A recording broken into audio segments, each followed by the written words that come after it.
और भगवान शिव की अविरल भक्ति जहाँ पर विराजित है, ऐसी पवित्र भूमि पर बैठकर आप और हम भगवान शंकर की पवित्र कथा का लाभ ले रहे हैं। और तेरी कृपा बिना मिले एक भी लेते हैं सांस तेरी कृपा से तनो तनो। बतान क्या करूं मैं राखों के ढेर का, चपटी भूत मेरे खजाना कुबेर का। गंगहार मुक्ति द्वार ओंकार तू, भोले ओंकार तू।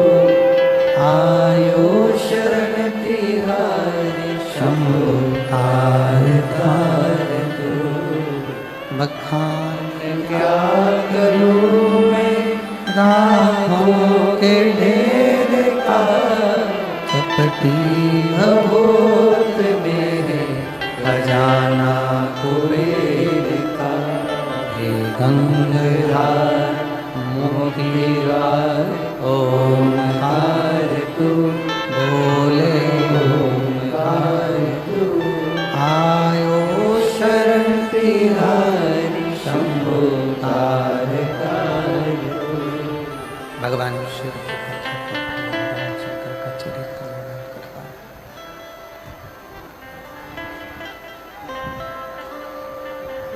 इस चैत्र के महीने में जो आप और हम भगवान शंकर की कथा का पुस्तक को ग्रहण कर रहे हैं,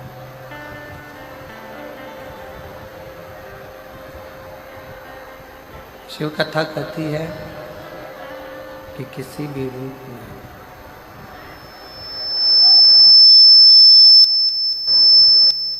किसी भी तरह से जब हम भगवान शंकर की भक्ति को करते हैं, किसी भी रूप में करें और किसी भी तरह से, जब हम भगवान शंकर की भक्ति को धारण करते हैं, भगवान शंकर की भक्ति करते हैं, भगवान शंकर की भक्ति को धारण करते हैं, तब शास्त्र कहता है कि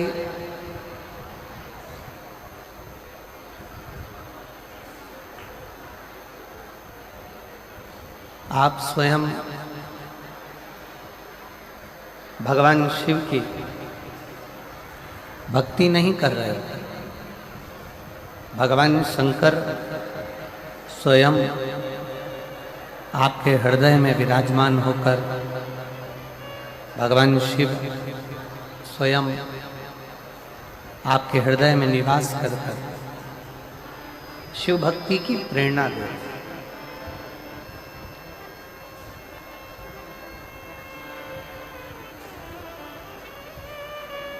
बचपन हो, जवानी हो, अधेड़ी हो, बुढ़ापा हो,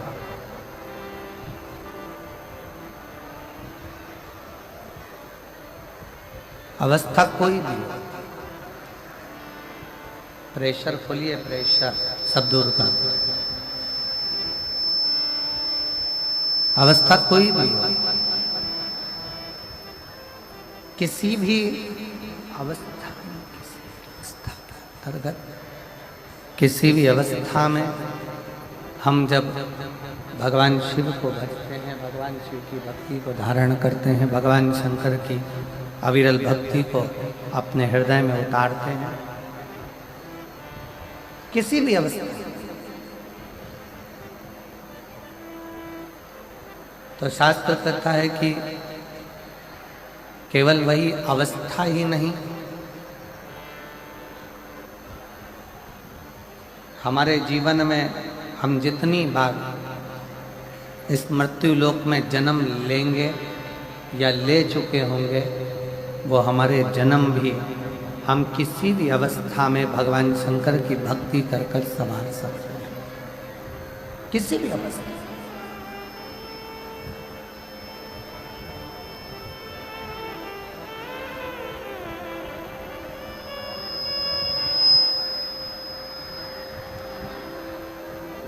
पर आज का जो मनुष्य है, आज का जो मानव है,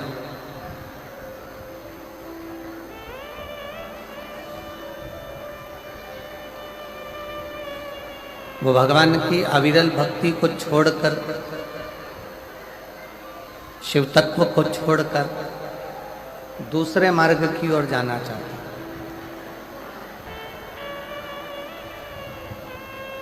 थोड़ा सावधानी से कथा का रसतत्व ग्रहण करिएगा। बहुत दूर दूर से आप लोग आए हैं। जहाँ जगह मिले वहाँ बैठकर कथा को सुनो।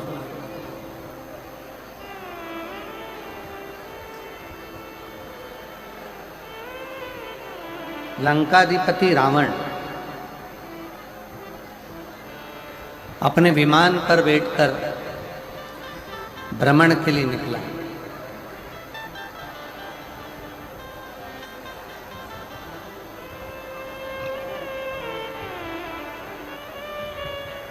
और लंकाधिपति रावण जब विमान पर बैठकर भ्रमण के लिए निकला, उसका विमान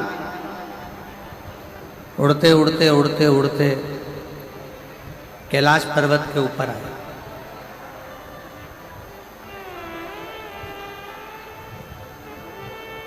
और विमान जब उड़ते उड़ते कैलाश पर्वत की ओर आया तो कैलाश पर्वत के ऊपर विमान रावण का नहीं जाता।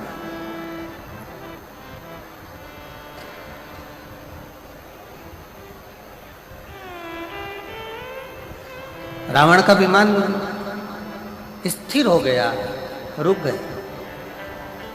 पर कैलाश पर्वत पर से रावण का विमान उड़ नहीं पाया।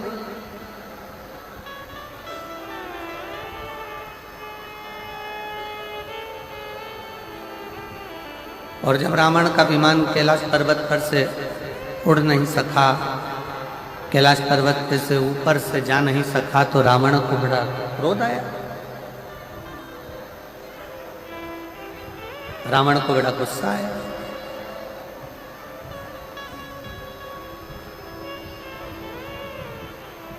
क्रोध आने का कारण क्या था? शिव महापुराण की कथा कहती है कि व्यक्ति को क्रोध 3 कारणों से आता है। व्यक्ति को क्रोध आने के 3 कारण हो जाते हैं।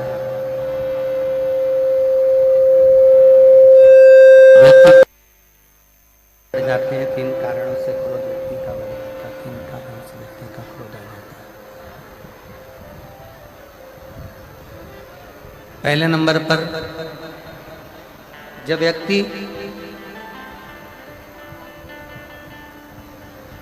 किसी बेकार भोजन को ग्रहण करने लगता है, तामसी भोज को ग्रहण करने लगता है,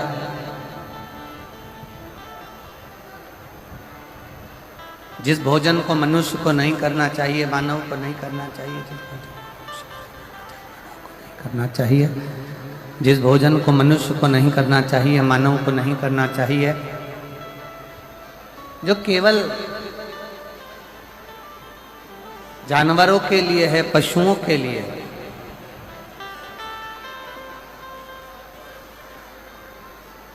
और ऐसे भोजन को अगर मनुष्य ग्रहण करता है, ऐसे भोजन को यदि मनुष्य ग्रहण कर रहा है, मनुष्य अगर ऐसे भोजन को ग्रहण कर रहा है, तो उसके अंदर क्रोध बढ़ेगा, उसके भीतर क्रोध बढ़ता है।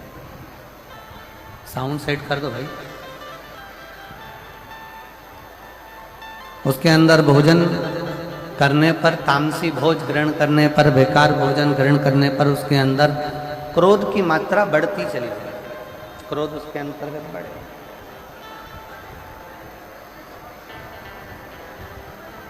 क्रोध बढ़ता चले जाए। और दूसरा नंबर का जो क्रोध बढ़ने के 3 कारण बताए हैं उसमें से पहले नंबर का है कि हमारा भोजन, हमारा करने वाला अन्न भाग, हमारे भोजन हम कैसा ग्रहण कर रहे हैं, उस भोज के कारणवश हमारा क्रोध बढ़ता है।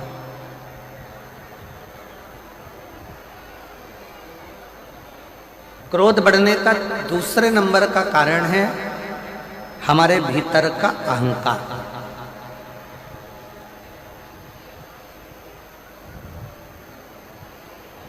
क्रोध बढ़ने का दूसरा कारण हमारे यहां बताया गया हमारे भीतर की अभिमतता, हमारे भीतर का अहंकार, हमारे भीतर का हम अभिमान। जब हमारे भीतर अभिमान आ जाता है और हम को लगता है कि मेरे पास ये पद है, मेरे पास ये प्रतिष्ठा है, मेरे पास ये इज्जत है, मेरे पास ये सम्मान है, मेरे पास ये आदर है, मेरे पास ये संस्कार है,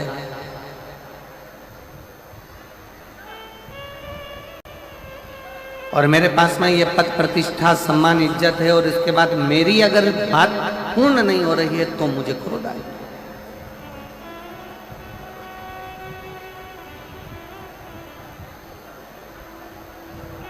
क्रोध आने के 3 कारणों में से पहला कारण है हमारा किया गया भोजन, हमारा करा गया अन्न भाग। कहीं हम गलत भोजन तो नहीं ग्रहण कर रहे हैं, कहीं हम तामसी भोजन तो नहीं ग्रहण कर रहे हैं, कहीं हम बेकार भोजन तो नहीं ग्रहण कर रहे हैं, कहीं हम बेकार भोजन को तो ग्रहण नहीं कर रहे हैं। पहले नंबर का है हमारा भोजन।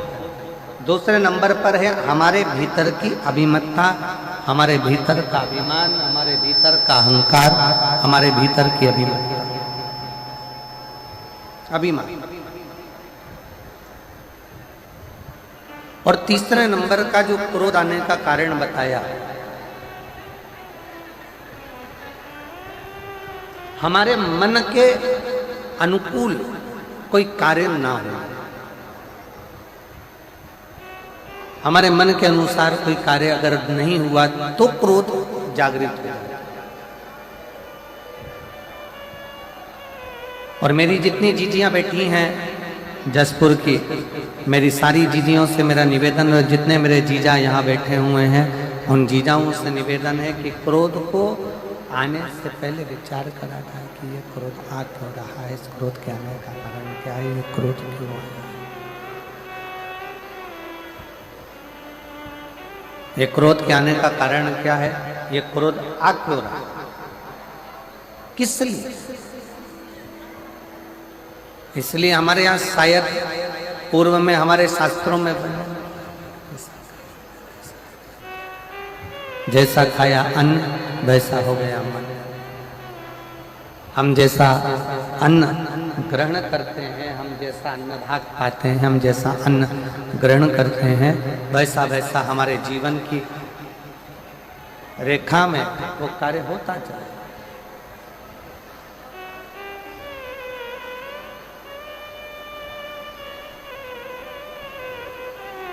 शिव कथा कह रही है लंकाधिपति रावण को भी क्रोध आया।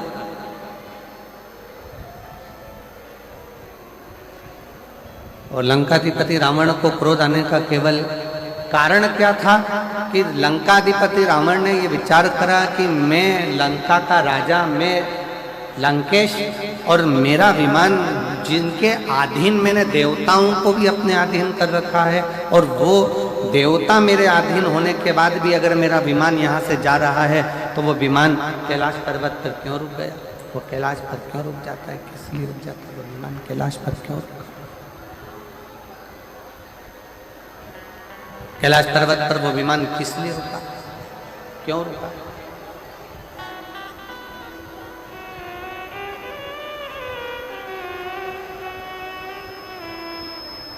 लंका के राजा रावण के भीतर ये थोड़ा सा अभिमान, लंका के राजा रावण के अंदर ये थोड़ी सी अभिमतता, लंका के राजा रावण के अंदर ये थोड़ा सा अभिमान बहुत क्रोध को उत्पन्न करती, बहुत।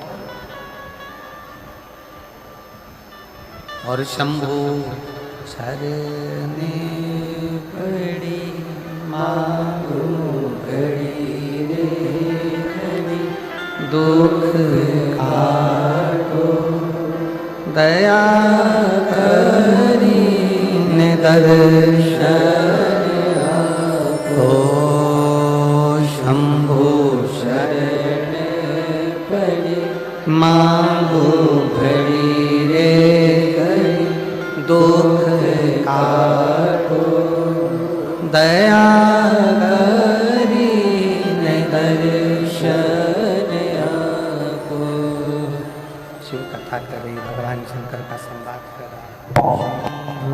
शरण पड़ी मांगो घड़ी रे घड़ी, दुख काटो, दया करीने दर्शन आपो।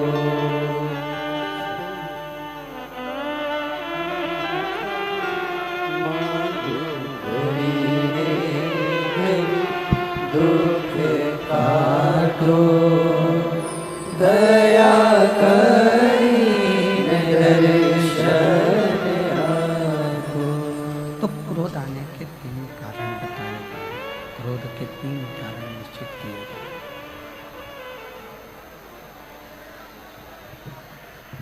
क्रोध आने के 3 कारणों का निश्चितता करी गई कि क्रोध के 3 कारण हैं। पहला, हमारा किया गया भोजन। दूसरे नंबर पर हमारे भीतर की अभिमतता, हमारे भीतर का अहम।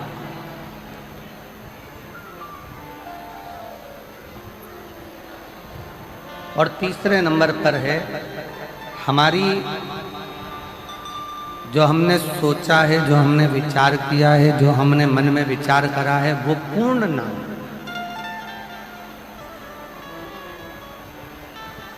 अच्छा, शिव महापुराण की कथा एक बात और अच्छे से कहती है कि किसी से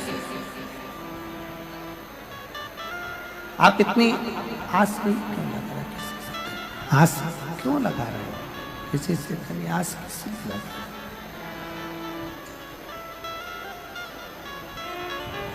संसार के लोगों से यदि हम आस लगाकर बैठते हैं तो एक ना एक दिन हमारी वो आस टूटती जरूर है। एक ना एक दिन हमारी वो आस टूटती जरूर है।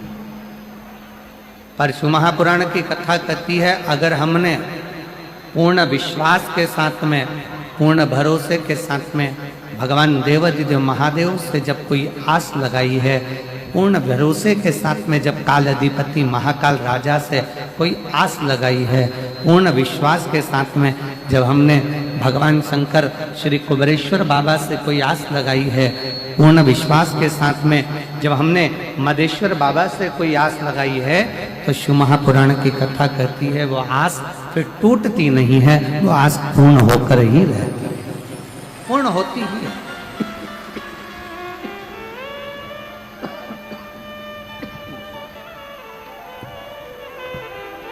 वो आस पूर्ण होकर ही रहती है, आस पूर्ण ही होती है।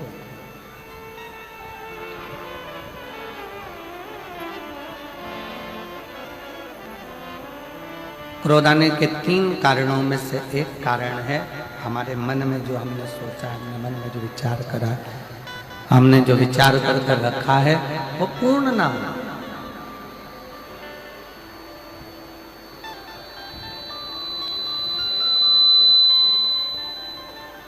हमारी आस टूट जाना, ये क्रोध का ये तीसरे नंबर का जो कारण है ना, ये बड़ा विशेष है।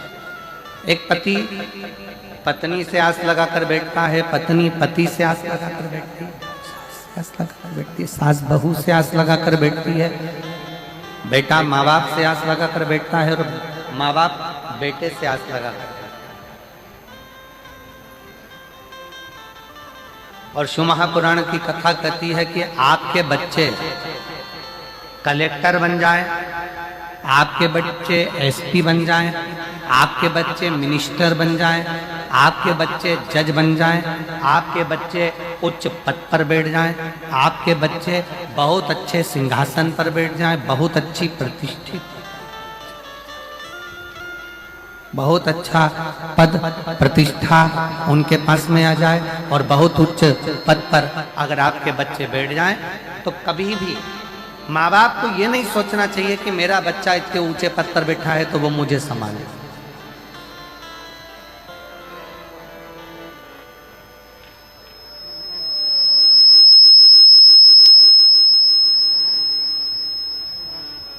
कभी भी ये विचार ना करा जाए कि मेरा बच्चा इतना ऊंचे पद पर बैठा हुआ है तो वो मुझे संभाले, वो मुझे।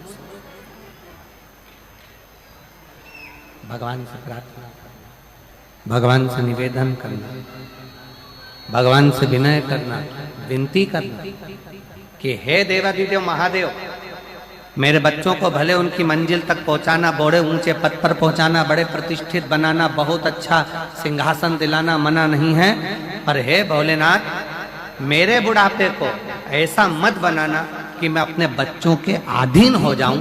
मेरे बुढ़ापे को ऐसा बनाना कि मैं तेरे चरणों के अधीन हो जाऊं,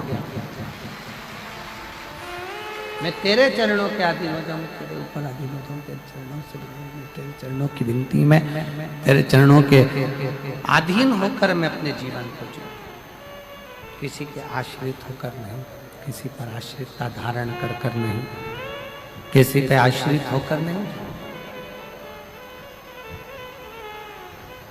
किसी पर आश्रित होकर मेरा जीवन ना जीऊं, मैं तुझ पर आश्रित हूं, तेरे चरणों के बल पर मैं अपना पूर्ण जीवन निकाल सकता।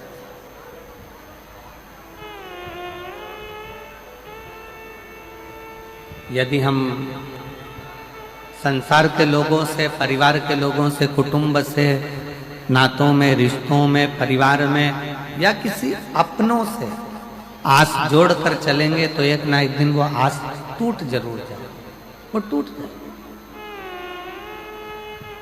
पर शिव महापुराण की कथा कहती है जब हमने आस उस देवाधिदेव महादेव से लगा ली और मेरी प्रीत ना टूटेगी डमरू वाले से, मेरी प्रीत ना टूटेगी डमरू वाले से, डमरू वाले से, काशी वाले से, डमरू वाले से, काशी वाले से, मेरी प्रीत ना टूटेगी डमरू वाले से, मेरी प्रीत ना टूटेगी डमरू वाले से। कोई रोक के बताए, कोई रोक के बताए, कोई रोक के बताए, कोई रोक के बताए, अभी पाला नहीं पड़ा है काशी वाले से, अभी पाला नहीं पड़ा है डमरू वाले से, मेरी प्रीत ना टूटेगी डमरू वाले से, मेरी प्रीत ना टूटेगी काशी वाले से, काशी वाले से, भोले भाले से, काशी वाले से, भोले भाले से, मेरी प्रीत ना टूटेगी काशी वाले से, मेरी प्रीत ना टूटेगी वाले से। आस अगर परमात्मा से लगी है तो वो टूटने वाली नहीं है। दुनिया की आस टूट जाएगी पर परमात्मा की आस नहीं टूटेगी।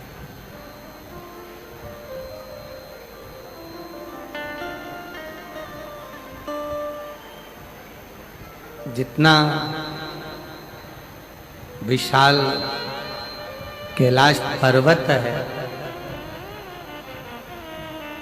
दुनिया की दृष्टि में लगता है कि यह कैलाश पर्वत है। शिव महापुराण की कथा प्रेरणा देती है, भगवान शंकर की कथा प्रेरणा देती है, बताती है भगवान शिव की कथा। जितना विशाल कैलाश पर्वत है, शिव महापुराण की कथा कहती है उतना विशाल मेरे देव अधिदेव महादेव का दिल भी है। जो कैलाश की शरण में आता है वो शंकर के हृदय में आकर निवास करता चले जाता है। शिव के हृदय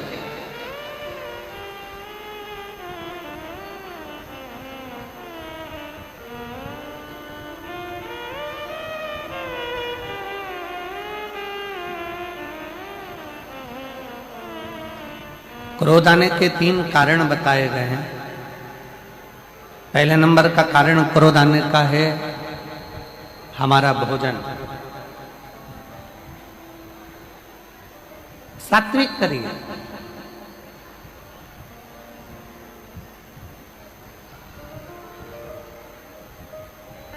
अच्छा भोजन ग्रहण करिए, गलत भोजन का त्याग करिए। दूसरे नंबर का है हमारे भीतर की अभिमत्ता, अहंकार। हमारे अंदर कितना भी अभिमान हो, हमारे भीतर जो अभिमान आ रहा है, अभिमत्ता आ रही है, अहंकार आ रहा है, इसका त्याग करते हैं। अगर अभिमान हमारे भीतर आता चले गया, अहंकार हमारे भीतर आता चले गया, तो ये अभिमान हमें क्रोध की उत्पत्ति करा देगा, क्रोध को प्रकट करा देगा, क्रोध की उत्पत्ति करा।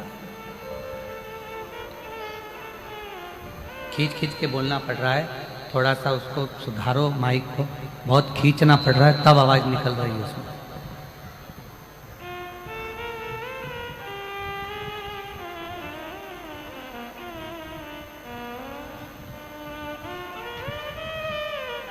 फिर तीसरे नंबर का है हमारा आस, हमारा विश्वास। हम जिससे आस लगाकर बैठे हुए हैं, वो आस जब टूटी है तो फिर क्रोध ने उत्पत्ति हो, फिर क्रोध की उत्पत्ति।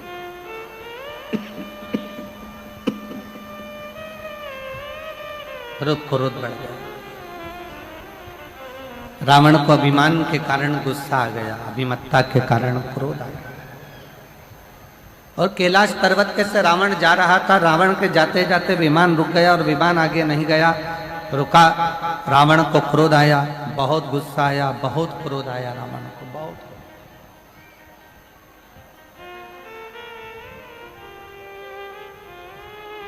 और रावण को इतना क्रोध आया, इतना क्रोध रावण के अंतर्गत आ गया कि रावण उसी पल, उसी क्षण उस कैलाश पर्वत को अपने हाथों से उठाकर फेंकने लगा। उसी क्षण, उसी पल, उसी घड़ी।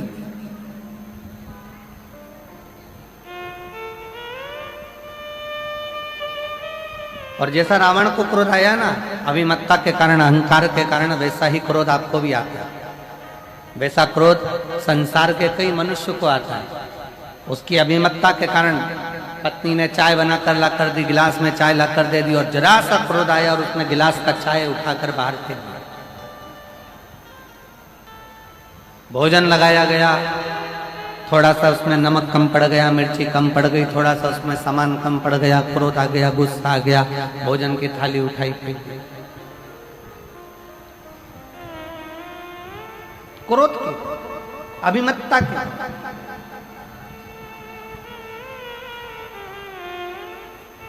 शायद भारत के संतों ने, इस भारत भूमि के संतों ने इसलिए कहा है कि सबसे बड़ा संयम है अपने क्रोध का संयम।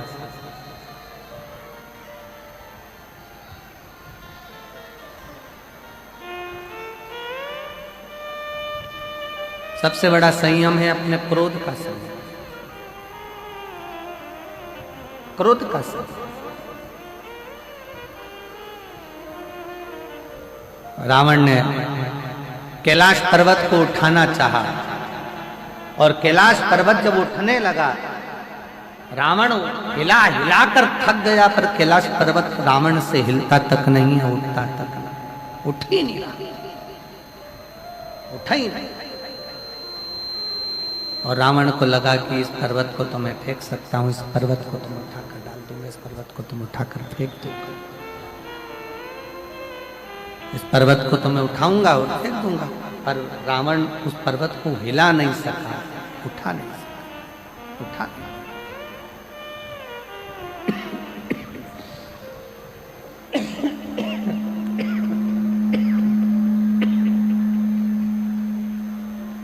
रावण उस पर्वत को हिला नहीं सका, उठा ना सका।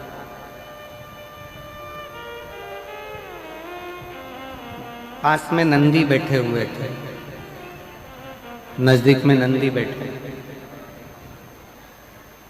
और नंदी ने देखा कि रावण बहुत देर से लगा हुआ है पर इससे पर्वत उठ नहीं रहा। ये पर्वत इससे हिला नहीं है, ये पर्वत इससे उठा नहीं है। तब नंदी ने रावण को अपने पास में बुलाया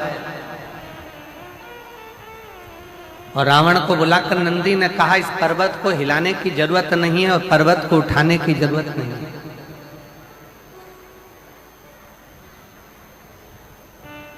एक काम करो, शिव की आराधना करो, शंकर की भक्ति करो, शिव की आराधना करो, भगवान शंकर का भजन करो, भगवान शंकर की स्तुति करो, भगवान शंकर की आराधना करो, भगवान शंकर का स्मरण करो, भगवान शंकर की भक्ति को धारण करो, उससे विनय करो।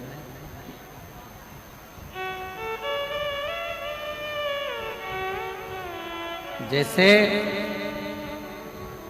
राम जी समुद्र को सुखाना चाहते हैं पर समुद्र देवता से जाकर कह दिया गया कि आप राम जी से विनय करो, निवेदन करो, प्रार्थना करो, उनसे विनती करो।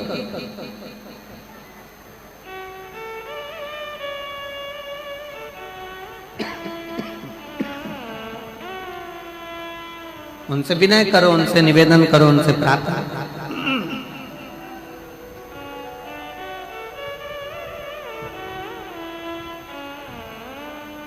नंदी ने भगवान शंकर के सम्मुख में बैठे हुए नंदी ने उसी पल, उसी क्षण, उसी घड़ी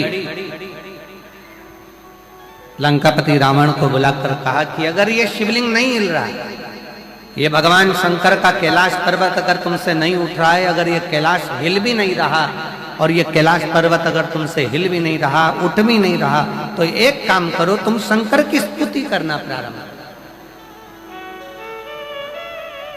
शिव की स्तुति करिए, शंकर की प्रार्थना करिए, शंकर से विनय करिए, शिव से निवेदन करिए।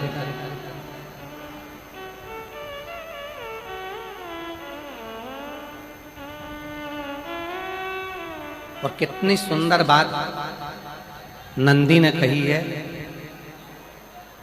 नंदी ने ये बात जो कही वो वास्तव में बड़ी सुंदर है कि मान लो यदि कोई कार्य तुम्हारा हो नहीं रहा और पूरी दुनिया में तुमने कर कर देख लिया, बहुत प्रयास कर कर देख लिया, तो भी वो कार्य अगर तुम्हारा नहीं होता, तो फिर एक काम करो कि शिव की स्तुति करो, शंकर की स्तुति, शंकर का गुणगान, शंकर की भक्ति, शंकर का स्मरण।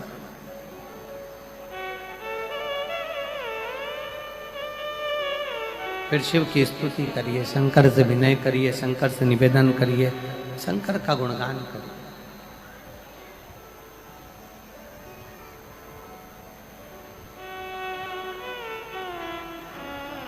पर भगवान की भक्ति होती कब? जितने आस्था चैनल पर कथा सुन रहे हैं, जितने फेसबुक यूट्यूब पर कथा सुन रहे हैं, जितने पंडाल में बैठकर शिव भक्त कथा को रसपान कर रहे हैं, उनसे निवेदन करूंगा कि शंकर की भक्ति होती कब है, शंकर का स्मरण कब होता है, शंकर की भक्ति कब होती है, शंकर की कथा सुनने में मन कब लग सकता है, जब अपने भीतर की अभिमत्ता, अपने भीतर का अहम, अपने भीतर का अहंकार, अपने भीतर की आसक्ति, अपने भीतर का काम, अपने भीतर की तृष्णा जब दूर हो जाए तो समझो कि आप शिव में मन लगा बैठे। कितने सारे लोग बैठे हैं यहाँ पर कथा में, सब पंडालों के अंदर लोग शिव भक्त बैठे हुए हैं। कई लोग ऐसे भी होंगे जिनका आकर बैठ तो गए पर दिल नहीं लगता,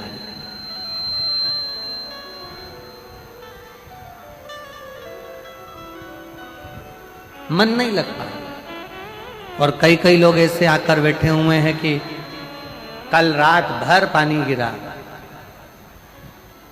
पूरी रात बिजली चमकी, बादल गरजे और हवा भी चली और पानी भी गिरा।